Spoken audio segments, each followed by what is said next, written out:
Today we're going to be starting reading The Chocolate Touch. So this is chapter 1 of The Chocolate Touch by Patrick Skene, Catling. Chapter 1. Most of the time, John Midas was a very nice boy. Every now and then, of course, he broke a rule, such as the rule against pretending to be a tiger when his sister Mary was supposed to be getting to sleep. Generally speaking, however, he behaved very well. He should have behaved better. He lived in a comfortable house surrounded by a green lawn and wide-spreading shade trees that were suitable for climbing. His mother was gentle as well as practical. His father, when he didn't have to hurry to town, spent hours telling John interesting things about baseball, beetles, birds' nests, boats, brigands, and butterflies. John went to school and liked it. His teacher, Miss Plimsoll, was fairly easy to get along with, as long as he did careful work. He had received the new shiny golden trumpet and music lessons as a going-to-school present. Mrs. Quaver, the music teacher, had soon agreed to let him play small parts, a few notes at a time, with the school orchestra. Finally, there was Susan Buttercup, who was in his class. Susan had soft yellow curls, round pink cheeks, blue eyes, and one of the best collections of marbles in the neighborhood. John should have been completely well-behaved, but he wasn't. He had one bad fault. He was a pig about candy. Boiled candy, cotton candy, licorice, all sorts. Old-fashioned toffee, candied orange and lemon slices, Cracker Jack, jelly beans, fudge, black currant lozenges for ticklish throats, nougat, marrons glacés, acid drops, peppermint sticks, lollipops, marshmallows, and above all, chocolates. He devoured them all. While other boys and girls spent their money on model airplanes, magazines, skipping ropes, and pet lizards, John studied the candy counters. All his money went on candy, and all his candy went to himself. He never shared it. John Midas was candy mad. At lunch one Saturday, Mrs. Midas noticed a couple of little red spots on the end of John's nose. "Look," she said to Mr. Midas, "John has spots." Mr. Midas leaned forward to look at them. He gravely shook his head and clicked his tongue. John tried to look too, but it was very difficult to see the end of your own nose without a mirror, unless you happen to be an elephant with a long nose you can bend double. When John tried to look at the end of his nose, first with one eye, and then with the other, and then with both together, all that he could see was a pink blur. Besides, trying to look at something so close made his eyes ache. "I can't see any spots, Mother," John said. "Well, I can," Mr. Midas said. "Just because you don't see a thing doesn't always mean it isn't there. Try feeling the end of your nose with your finger." John rubbed his finger over the tip of his nose. It felt a bit rough. "It may be measles," Mrs. Midas said anxiously. She placed her hand on John's forehead to feel whether he was warmer than usual. "But I don't think he has a temperature," she decided. "I suspect John has been eating too much candy again," Mr. Midas said. "Have you been eating candy this morning, John?" "Some," John admitted. "What?" Mr. Midas asked. "Well," John replied. "Well, I had a few cream delights. Susan gave them to me." "Anything else?" Mr. Midas asked. Little toffee crunch," John said. "And what else?" Mr. Midas asked, beginning to look cross. John's ears grew red. He knew he wasn't supposed to eat candy before meals. "Oh, only, hardly anything else," he said.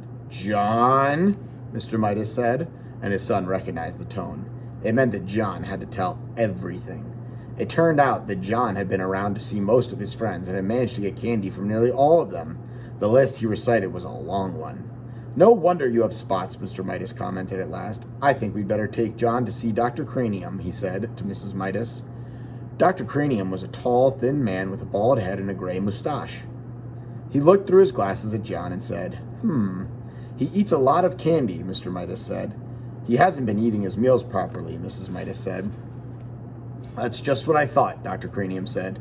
"I can tell by looking at him that he eats much too much candy." The doctor shone a little electric light into John's right ear. Then he showed it into John's left ear. Then he showed it in John's nose. He told John to open wide and say, "Ah." Then he shone the light into John's mouth. Much too much candy. Gracious me, he seems to be full of candy. He told John to sit down and relax. Then he picked up a small rubber-headed hammer and gave John a light tap on the knee, just below the joint. John's foot gave a weak kick. John giggled. "It's nothing to laugh about," Mr. Midas said.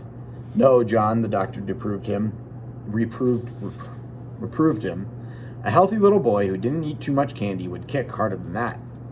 I'm sorry, John said politely, but I can kick harder if you want me to. He gave a sudden high kick, which knocked the hammer out of Dr. Cranium's hand. It landed on its rubber head and bounced across the room. John! Exclaimed Mrs. Midas. I'm so sorry, Dr. Cranium. John, tell the doctor you're sorry for kicking his hammer. I'm sorry I kicked your hammer, John said. I would recommend less candy, Dr. Cranium told Mr. and Mrs. Midas. An upset stomach can lead to all sorts of complications. On the way home, Mrs. Midas tried to explain to John what she thought the doctor meant by complications.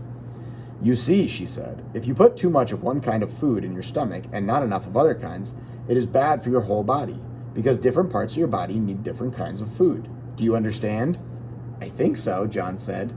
You've been eating so much sweet stuff, Mr. Midas added, that there isn't room for eggs and meat and milk and bread and spinach and apples and fish and bananas and all the other things you're supposed to have to make you grow big and strong. I like bananas, John said, especially thin slices covered with chocolate. They're called banana surprises.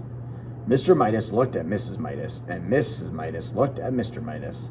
They both shrugged their shoulders. Sometimes it was hard to make John understand things. At home, while Mrs. Midas was busy in the kitchen, Mr. Midas continued to reason with John. You mean you'd rather eat candy than anything else, and chocolate rather than any other kind of candy? Mr. Midas asked. Yes, John assured him. Oh, yes.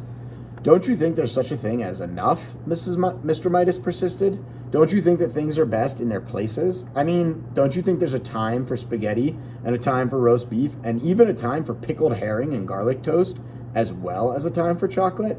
Or would you rather have chocolate all the time? Chocolate all the time, John replied emphatically. Chocolate's best, that's all. Other things are just food, but chocolate's chocolate. Chocolate. I think I understand, Mr. Midas broke in sharply. Very well.